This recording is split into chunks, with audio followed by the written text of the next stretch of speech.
Hello, everyone. I'm glad that I hope everyone is doing well.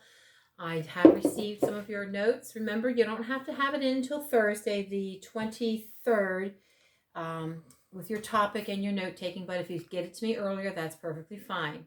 We're going to go ahead and go over a few tips for continuing with historical fiction, and then I'm going to end it with a chapter review of the beaver, the sign of the beaver. So, tips for drafting your historical fiction. You need to write it in your own voice. Don't try to make it sound like somebody else has written it. Be you. Introduce the main character and give details about the setting as early as possible in the story. In historical fiction, it's especially important to let the reader know right away that he's reading about a different time period. You don't want him to think that it's happening now. Also, use dialogue among the characters to make their personalities come alive. Remember not to use words and expressions that sound too modern for the time period you're writing about. Also, remember when you're writing your essay, unless it is a direct quote from one of your characters, do not use you in any form. Use colorful words as you tell about people and events in your story. Try to use words that will make the reader see pictures in his mind. Remember, we stimulate those senses. That I'm, see, feel, taste, smell, hear what is going on in this story. Don't worry about spelling, grammar, punctuation mistakes as you write your first draft. We'll be working on those and fixing those all up later. Also, use your plot diagram to help you to remember the order of events in your story. Okay? Revising the checklist. Now, the story's beginning gets the attention of and establishes the setting. The story also bears a conflict and a believable resolution. I know I allowed you to write some really silly historical fiction things last time, and that was but this is different, okay? This is going to be the real thing.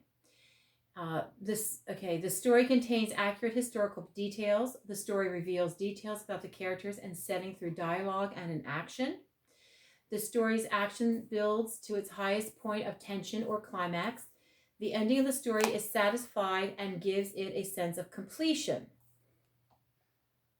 Now, when we go through everything to proofread it, what you're going to look for at that point, and this goes on, I have a schedule over the next several weeks.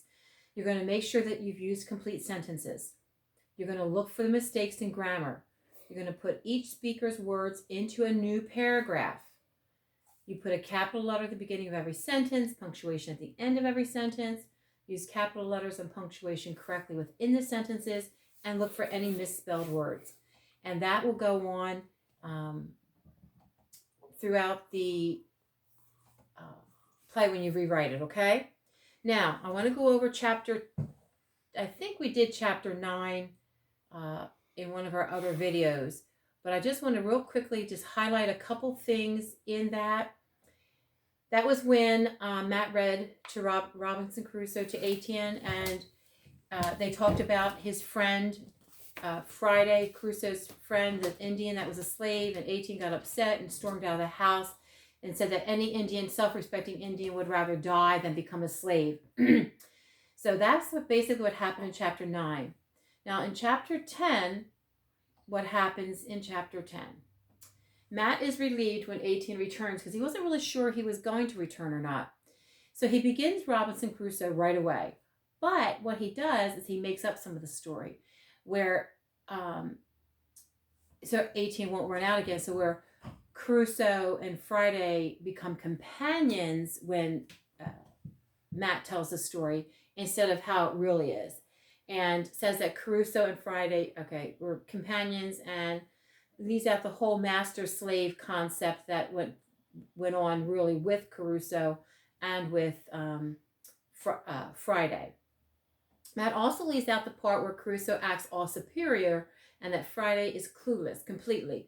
And unfortunately, Crusoe could have learned a lot by Friday if he had just been willing to be if he were willing to be taught. Etienne invites Matt to go fishing, and Matt can't hide his excitement. Etienne makes a spear out of a branch and spears the fish while standing in the water, and Matt's really impressed. Matt takes a turn knowing that he's going to look like a fool. But not only does Matt miss the fish, he slips and falls into the water. And 18 looks at him with this horrid, hard grin. So Matt, of course, is very upset and embarrassed and is very angry too, because he almost feels like 18 set him up to look stupid and foolish. Then he grabs his own fishing line and starts to pull in a big one. I'm going to end this real quickly here. The line breaks, causing Matt to lose not only the fish, but his last hook. ATN teaches Matt how to make hooks out of wood to carve a hook. And ATN starts a fire with his knife and shows Matt how to clean the fish properly and cook according to ATN's rules. The boys are happy, and Matt even gets a smile out of ATN.